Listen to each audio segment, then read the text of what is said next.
अंघोळ करताना चुकूनही करू नका या 5 चुका, गरिबी आणि दारिद्र्य नक्की येणार।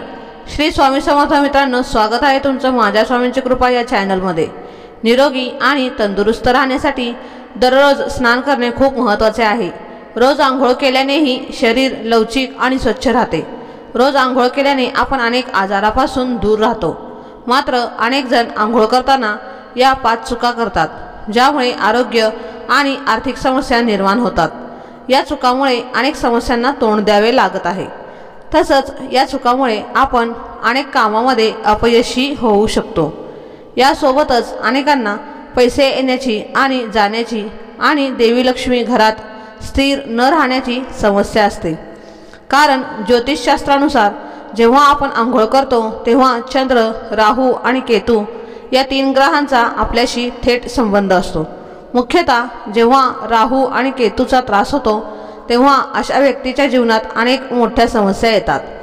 यातील पहिली चूक म्हणजे अंघोळ करताना कधीही नखे कापू नयेत। नखे कापायची असतील तर अंघोळीपूर्वी किंवा अंघोळीनंतर कापावीत, पण बाथरूममध्ये अंघोळ करताना चुकूनही नखं चावू नयेत। याशिवाय आणखी एक चूक जी बहुतेक लोक करतात ती म्हणजे अंघोळ करताना केस कापून घेणे।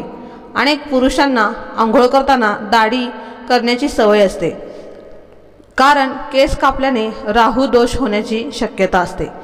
वास्तुशास्त्रानुसार अंघोळीतील तिसरी चूक म्हणजे लोकांनी अंघोळीसाठी नेहमी स्वतःच्या पैशाने बकेट आणि मग विकत घ्याव्यात। तुम्हाला बकेट आणि मग कोणी दिले असतील तर अशा बकेटचा वापर अंघोळीसाठी करू नये, कारण त्यामुळे घरातील मोठ्या प्रमाणात वित्तहानी होते।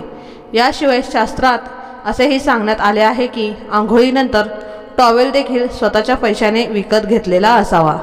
आणि दुसरे म्हणजे स्नान करताना आपण पाण्याच्या संपर्कात येतो, त्यामुळे आपण अग्नीच्या संपर्कात येऊ नये।